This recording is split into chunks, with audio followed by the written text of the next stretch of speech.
저라면 그래서 했지만 한 번쯤은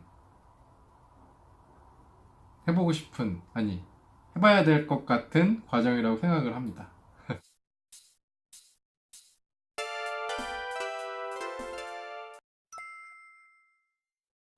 안녕하세요, 여러분. 농사짓는 다이버입니다. 오늘은 레스큐 과정에 대해서 한번 이야기해 보도록 할 건데요. 제가 좀 모자를 쓰고 나왔어요. 머리가 좀 많이 길어져서 엉망인 상태이기 때문에 보시는데 불편하지 않기 위해서 이렇게 모자를 썼습니다. 모자를 쓴 점을 좀 양해를 부탁드리고요. 그러면은 레스큐 다이버에 대해서 한번 이야기해 보도록 하겠습니다. 먼저 레스큐 다이버는 오픈워터와 어드밴스 다이버랑 비교했을 때 난이도가 어렵다고 말씀드릴 수가 있어요. 그 어렵다는 게 오픈워터와 어드밴스 다이버는 자기 자신이 다이빙을 하기 위한 기술들을 익히는 과정이라면 레스큐 다이버부터는 다이빙 리더를 준비하기 위한 과정이라고 생각을 해요. 자신뿐만 아니라 같이 다이빙을 하는 다른 다이버들을 위한 구조 과정과 그리고 안전하게 다이빙을 하기 위한 여러 가지 방법들을 배우고 있어요. 그 과정 중에 이제 심폐소생술 CPR 과정도 포함되어 있고, 그리고 자신뿐만 아니라 그 다이버가 위험한 상황에 처했거나 아니면 그 다이버를 구조하기 위한 기술들을 배울 거예요. 그렇기 때문에 어느 정도 자신의 몸을 컨트롤할 수 있는 것은 기본이고, 구조자가 된 다이버들 또한 자기가 컨트롤해야 되기 때문에 체력적인 소모도 필요하고, 그리고 많은 지식이 필요합니다. 그냥 일반적으로 그 펀다이버로 지내고 자기가 즐기는 다이빙을 하는 과정이라면 어드밴스 다이버까지 교육을 마치는 게 자신을 위해서 그리고 남을 위해서 더 좋을 것 같은데, 먼저 레스큐 다이버 과정을 들어가기 전에 필요한 과정들은, 먼저 일단 어드밴스 다이버 코스를 수료한 다이버가 협회마다 조금 차이가 있긴 하지만 다이빙 로우 수가 약 20회에서 30회 이상 된 다이버들이 레스큐 다이버 과정에 응시를 할 수 있고요. 그리고 기본적으로 어느 정도 자신의 수영 실력이 어드밴스 다이버였을 때보다는 조금 더 업그레이드가 필요해요. 그 이유는 조난된 사람을 구조하러 가는 과정에도 자기가 수영을 잘 하면은 훨씬 도움이 되고, 그리고 또 CPR 과정, 심폐소생술 과정은 꼭 필수로 필요합니다. 협회에 따라서 따로 심폐소생술 과정과 응급처치에 대한 과정을 수료하고 레스큐 다이버에 응시할 수 있도록 이렇게 체계를 마련해 놓은 협회들도 있고요. 조금씩 살짝 다르긴 하지만 기본적인 교육 과정과 레스큐 다이버가 추구하고자 하는 그 목표는 같다고 보시면 될 것 같습니다. 이론은 우리가 이제 물속에서 벌어지는 상황들과 그리고 그거에 대한 대처 방법들에 대한 소개와 그리고 주의해야 되는 사항들을 소개를 할 거예요. 근데 레스큐 다이버는 물론 이론도 중요하긴 하지만 제일 중요한 건 실기예요. 그 배운 이론을 가지고 내가 물속에서 아니면 수면에서 아니면 수중에서 어떻게 활용을 하고 조난자를 잘 이끌고 나오고 2차 사고가 발생하지 않도록 잘 유도를 해야 되는 과정이기 때문에 실기가 상당히 중요하다고 볼 수 있습니다.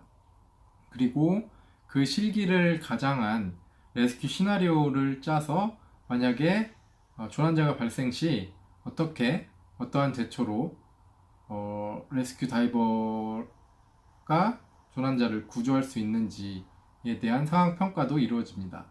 그렇기 때문에 짧은 시간에 이루어지는 과정이라고 말씀드리기보다는 꾸준한 수영장 연습과 이론, 그리고 실질적인 상황 대처 능력이 필요한 과정이에요.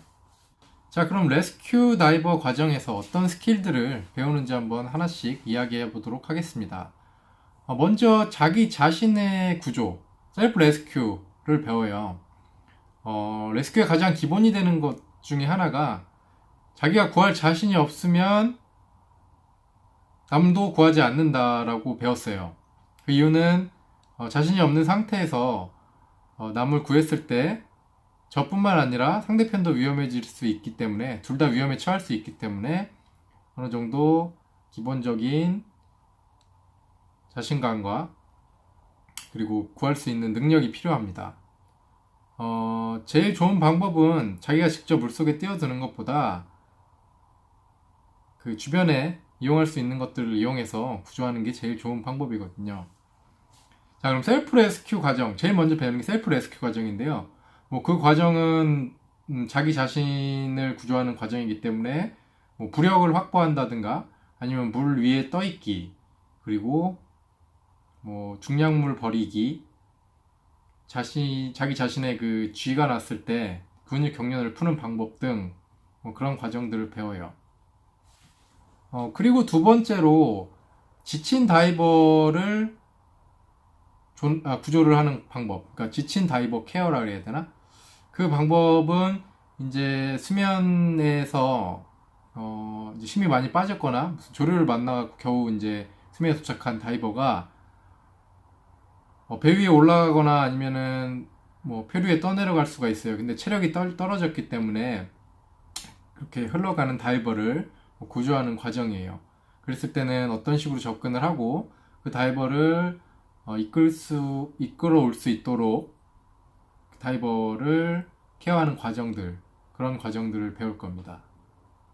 그리고 이제 세 번째가 패닉 다이버, 그러니까 공황 상태에 빠진 다이버죠. 물이 겁나고 지금 여기가 어딘지, 내가 무엇을 하고 있는지, 그리고 지푸라기라도 잡는 심정으로 주변에 접근하는 사람들을 누르면서 되게 물 위에서 공포에 떠는 그런 상황들. 그랬을 때는 이제 어떻게 접근을 하고 어떤 식으로 그 사람을 케어해야 되는가. 그게 이제 세 번째 과정인 패닉 다이버 케어입니다. 자, 그리고 네 번째 과정인 상황별, 장소별 대응. 예를 들면 뭐 해안가라든가 아니면 배 위에서, 그리고 아니면 수중 선박 안에서 뭐 그런 위치별로 다이버가 조난됐을 때 대응하는 방법에 대해서 배울 거예요. 자, 다섯 번째 과정은 이제 수면이 아닌 수중에서 다이버를 케어하는 방법이에요. 수중에서 다이버와의 접근 방법과 그 다이버를 어떻게 수면으로 천천히 안전히 구조할 수 있는지에 대한 내용을 소개하고 있습니다. 여섯 번째로는 수면에서 잃어버린 다이버를 찾는 과정이에요. 이 과정은 어드밴스 다이버 때 수중 내비게이션을 교육하는 과정 중에 뭐 삼각법, 사각법, 그 다음에 원형 수색법 이런 과정들을 배웠는데 거기에 대해서 조금 더 심화해서 직접 물속에서 찾는 과정을 소개하고 있습니다. 이것도 참 중요한 과정 중에 하나입니다. 그러면서 서로 많이들 잊어버리기도 해요. 그래서 그렇지만 레스큐 다이버에는 필요한 과정이기 때문에 한 번씩은 경험해봐야 되는 과정이라고 생각합니다. 자, 일곱 번째는 그 수중에서 찾은 다이버를 수면으로 데리고 오는 과정을 배워요. 근데 이제 여섯 번째 과정에서 잃어버린 그 다이버를 찾았는데 그 다이버가 의식이 없어요. 그랬을 때 의식이 없는 다이버를 수면으로 이동하는 과정을 배우게 됩니다. 수중에서 의식 없는 다이버를 수면으로 데려오는 과정을 일곱 번째 과정 중에서 배우고요. 여덟 번째는 이제 이 의식 없는 다이버를 수면에서 배까지 이동하는 과정 중에 이동 과정을 어떻게 이 다이버를 케어해야 하는가, 호흡이 있는가 없는가 또 확인을 해야 되고, 호흡이 없을 때는 뭐 수면에서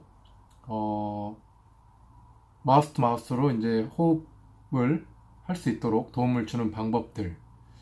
이게 참 이론 생각 이론 실기 생각하니까 참 저도 그 레스큐 다이버 과정이 생각이 나는데요. 참 힘들었어요. 혼나기도 많이 혼났고 제대로 다이버를 살리기 위해서 여러 죽였다고 저를 트레이닝 해주셨던 강사님들도 말씀을 하셨는데 정말 위기 상황이고 차분해야 되고 그리고 그 과정 하나하나가 진짜 참 어려웠던 것 같습니다. 네, 그거는 교육 시간에 한번 직접 느껴보시도록 하고 그리고 이제 다음 과정인 9번째 이 무의식 다이버를 이제 배나 해안으로 같이 출수하는 방법, 무의식 다이버 출수하기 방법 과정을 배웁니다. 이런 식으로 이렇게 쭉 그 상황별로 이렇게 과정이 연결이 돼요. 그렇기 때문에 이제 이론에서 배웠을 때 조금 헷갈렸던 부분도 실기를 통해서 이런 과정을 통하는구나 알 수 있습니다. 그리고 이제 10번째 단계, 해안으로 올렸거나 이제 배로 왔으니까 응급처치를 해야 될 거 아니에요. 그 응급처치, 상황별 응급처치 방법, 그리고 CPR 방법. 의식을 잃은 다이버를 어떻게 조치를 하고 어떻게 인양을 해서 가까운 병원이나 아니면은 추후에 2차 사고가 나지 않도록 이렇게 관리하는, 대응하는 방법들을 배우게 되어 있습니다. 이렇게 약 10개 정도의 연속된 과정을 통해서 그 레스큐 다이버 스킬을 배우게 되는데요. 이게 진짜 한 번 한다고 이게 되는 것도 아니고, 그리고 또 이제 레스큐 시나리오라고 아까 말씀드렸는데, 이런 그 스킬 연습을 하고 나서 이제 레스큐 시나리오를 짜요. 예를 들면 같이 이제 해양 실습을 갔다거나 아니면 투어를 갔을 때, 저 사람이 이제 레스큐 과정이다. 그럼 이제 강사님들이 상황을 만들어요. 미리 이런 상황을 발생시킬 거라고 말씀하는 과정도 있고, 아니면 정말 몰래 갑자기 조난자가 나타나요. 당황스럽죠. 그랬을 때 이제 자기가 레스큐 과정이면 가서 구조를 해야 돼요. 근데 이게 이게 참 어려워요. 이게 배운 대로 해야 되는데 일단 당황스럽기도 하고 어느 정도 일단은 그 레스큐 교육 과정이라는 것을 알고 인지를 하고 있기 때문에 그렇게 큰 부담을 가질 필요는 없지만 그래도 교육 과정을 성실히 임하는 학생으로서는 이게 굉장히 부담이 됩니다. 그렇게 레스큐 과정이 마감이 되는데 힘든 만큼 보람도 되고 또 재밌기도 하지만 그 순간순간만큼은 지금 이게 쉽지 않구나. 사람 구조하는 게 어려운 일이구나 라고 느끼는 과정입니다. 어떻게 한번 도전해 보실 생각이 있으신가요? 저라면 그래서 했지만 한 번쯤은 해보고 싶은, 해봐야 될 것 같은 과정이라고 생각을 합니다. 자, 이렇게 정말 간단하게 그 레스큐 다이버 과정을 간략하게 소개를 해드렸고요. 세부적으로 들어가면은 이제 조난자를 배로 올리기 위해서 장비를 벗긴다든가 아니면은 의식 없는 다이버에게 수면에서 이동하는 동안 호흡을 할 수 있도록 도움을 주는 과정들, 이런 과정들이 되게 힘들어요. 그런 과정들은 일단 소개는 해드리진 않았지만 그런 레스큐 과정을 통해서 소개해드리도록 하고 간단하게는 알아봤습니다. 그 레스큐 다이버는 이런 것이다. 또 너무 장황하게 설명드리고 이러면은 좀 이렇게 더 해보기도 전에 두려워하실 것 같아서, 두려운 과정은 아니지만 그렇기 때문에 레스큐 과정은 자기 자신을 구하고 다른 다이버에게 도움을 주는 과정이다 라는 것을 한번 소개해 드렸습니다. 다음 시간에는 우리 여러 다이버들이 많이 하고 싶은, 되고 싶은 레벨인 다이브 마스터. 다이브 마스터는 어떤 과정이 필요하고 또 어떤 걸 교육받고 다이브 마스터가 하는 역할, 그리고 그 역할을 하기 위해서 연습을 해야 되는 과정들, 그런 과정들에 대해서 한번 이야기해 보도록 하겠습니다. 그럼 여러분, 다음 시간까지 안녕.